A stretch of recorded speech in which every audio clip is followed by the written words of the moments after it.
भरत जी राम जी के रूप में भगवान की पादुका ले गए। इधर राधा जब भगवान जाने लगे तो राधा जी और श्री ठाकुर जी यमुना के पुलिन पर खड़े हैं।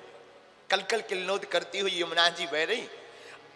राधा जी के साथ में अष्ट जो सखियां थी वो आज पीछे खड़ी हो गई। ललिता, विशाखा पीछे हो गई। ठाकुर जी खड़े हैं, श्री राधा जी खड़ी। रोज तो बात होती थी, रोज अटकेलियां होती थी, रोज भगवान एक दूसरे को चिढ़ाते थे, एक दूसरे की सुंदरता के वर्णन कर देते, एक दूसरे की महिमा का गायन करते। अरे राधे, श्री राधे जी आप तो बड़ी अद्भुत हो। लेकिन आज जब भगवान जा रहे हैं 100 वर्ष के वियोग के लिए, कोई बात नहीं हो, कोई बात नहीं। खड़े हैं भगवान, श्री प्रियाजू खड़ी है, भगवान आंखों ही आंखों में देख रहे। प्रियाजू भी भगवान की तरफ कुछ देर तो देखी ही नहीं, नीचे नजर है। श्री प्रियाजू ने धीरे से नजर उठाई। आंखों ही आंखों में आज बात हो रही और आंखों ही आंखों में आंसू भर करके मानो बिंदु कह रहा हो आंसू का, आप जा रहे हो ठाकुर, आप जा रहे हो। भगवान ने ही आंखों में कहा। हाँ, ठाकुरानी कहती है अब तो आपके बड़े ठाट वाट हो जाएंगे, रानियां होंगी, विवाह होंगे, आप द्वारका के राजा बनोगे, हमारी जैसी ग्वालिनियां, गांव की गवारी, भला आपको कब याद आएगी। आपके पीछे तो बड़ी फौज हो जाएगी। ये ब्रिज का आनंद, ये ब्रिज की गलियां, ये यमुना का किनारा, ये कदम्ब का वृक्ष, ये हमारी अष्ट सखियां, ये आपकी बावरी, ये आपकी प्रिया, कभी याद आएगी आपको हमारी। भगवान आंखों ही आंखों से कहते प्रियाजू आप सदा याद रहोगे, भला आप भूल नहीं पाओगे। प्रियाजू कहती है क्षमा करना, प्रेम आपने हमसे किया, लेकिन आप अब ना सबके हो। ठाकुर जी कहते प्रियाजू दुनिया कितने भी मुझसे जुड़ जाए पर तुमको कोई मुझसे अलग नहीं कर सकता। और उसी बात को पूर्ण करने के लिए आज भी कोई राधा और कृष्ण को अलग नहीं कर पाया। आज भी राधे श्याम ही है और हो भी नहीं सकती। कृष्ण तत्व राधा तत्व प्रायः एक ही है। कृष्ण तत्व और राधा तत्व में कोई अंतर नहीं।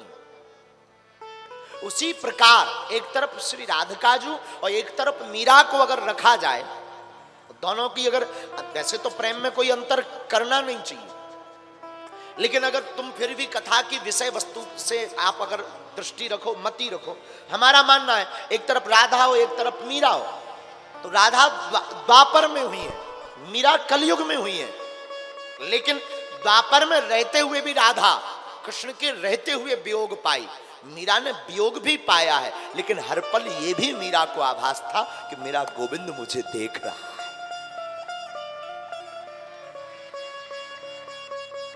राधा के ठाकुर राधा जी को मधुबन में मिलते थे, मधुबन में, लेकिन मीरा के श्याम तो मन में मिलते थे।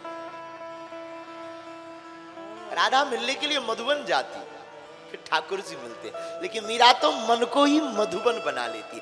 मानो मीरा कहना चाहती हो हम तुमसे कि अब तुम्हें ना भगवान के अवतार का इंतजार नहीं करना है, मन को ही मधुबन बना लो, गोविंद दौड़ा चला आएगा। इसलिए मीरा उत्तम है। राधा ने श्रृंगार करके भगवान को रिझाया। कई बार ठाकुरानी जी ने, हमारी प्रियाजू ने श्रृंगार किया, दिव्य श्रृंगार। कभी हमारे ठाकुर जी भी श्री प्रियाजू का श्रृंगार कर देते हैं, झूला पर बैठाते श्रृंगार करते। तो राधा ने ठाकुर जी को श्रृंगार करके रिझाया, लेकिन हमारी मीरा ने जोगन बनकर गोविंद को रिझाया। योगन बनी मीरा।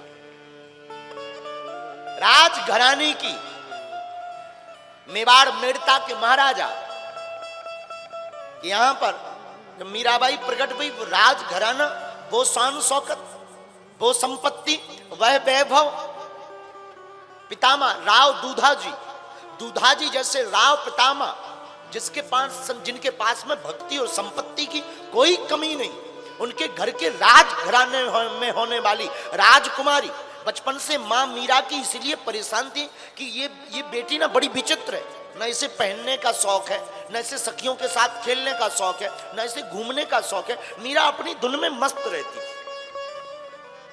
मीरा अपनी पागलपन में, अपनी वो जोगन भाव में मस्त रहती थी। जो बन गया सो पा लिया, जो पहना सो पहन लिया। कोई श्रृंगार नहीं, कोई वेशभूषा नहीं, कोई बहुत लाग लपेट नहीं। जो जितना श्रृंगार था भी मीरा का, वो भी घनश्याम को समर्पित। तो राधा ने श्रृंगार करके ठाकुर को रिझाया, मीरा ने जोगन बनकर गोविंद को।